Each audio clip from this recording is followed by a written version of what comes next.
Alright, today I wanted to talk about, just really quick, a playstyle I've tried before. It's a little bit of a tedious playstyle, but it's kind of fun to change things up. I call this the ultimate bleed stacker, um, and it goes like this.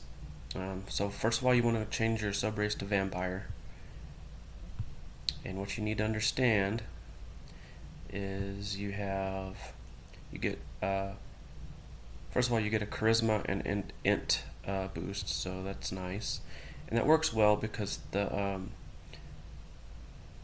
guest that's built into the subrace inflicts bleed.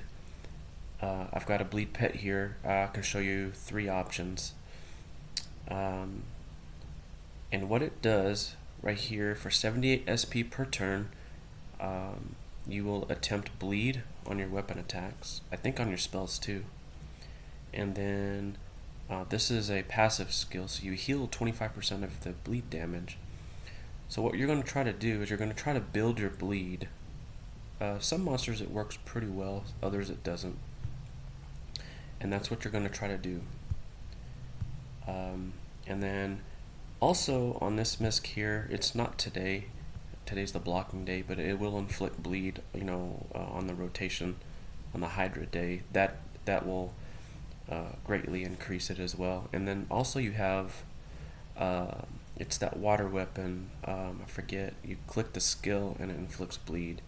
It's the one that it's magnified through like Zerker armors and beast mode on the sub races. But another thing that I like to do, porcelain teapot and bronze kettle, they also inflict bleed.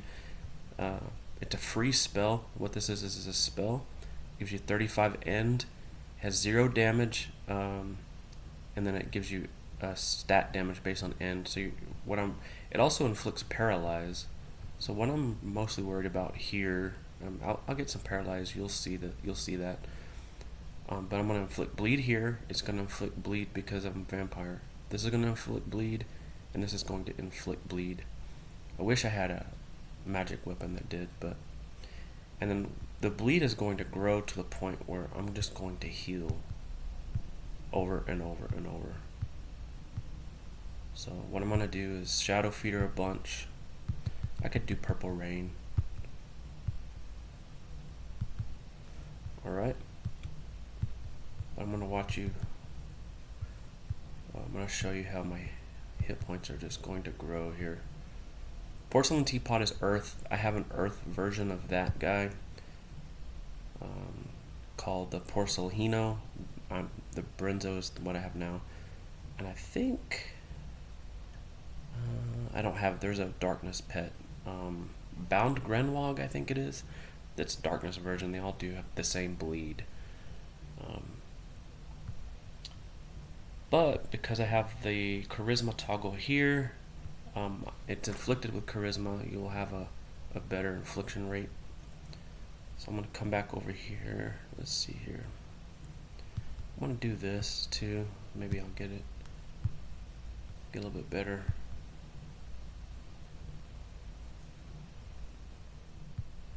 Okay, you'll see that this basically is hardly any damage.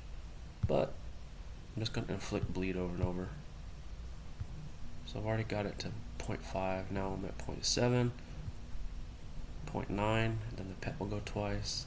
So one bleed can get you up to about 500 damage. You'll see 637.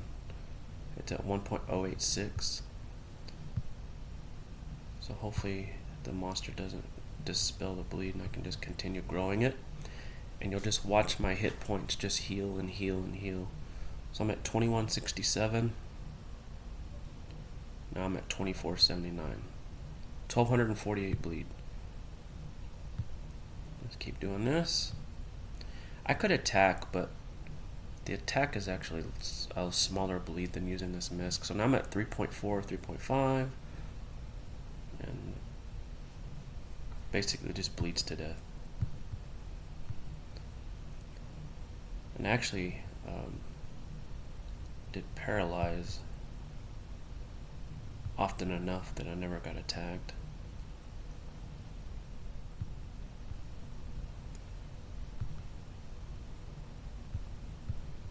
Alright, let's do this again. Let's just do this one more time. Shadow feeder a bunch.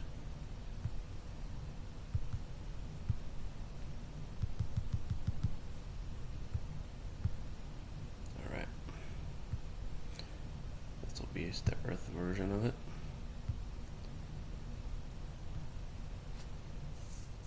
Already up to 1 bleed, 2 rounds of paralyze. It's a pretty high inflict rate. I'm going to eventually show a stun lock way to play using this. If you use the Necromancer armor, if you're Necromancer class, this is counted as a spell, so it will actually also attempt paralyze separately from this, so you can do up to 2 rounds of paralyze for every time you click this thing. It's pretty sick. Building bleed. 4. See how much I heal. I'm at 2360. Now I'm at 2522.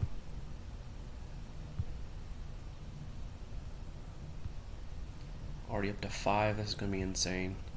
Bleed. So I'll basically stun lock to this guy.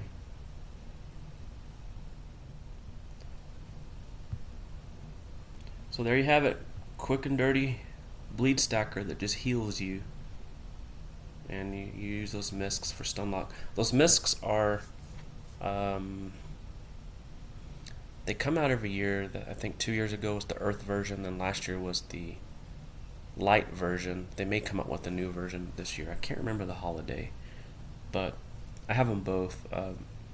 It's kind of a nice way to play. It doesn't work versus bosses too well, obviously, due to freedom and stuff like that, but it's pretty nice way to play.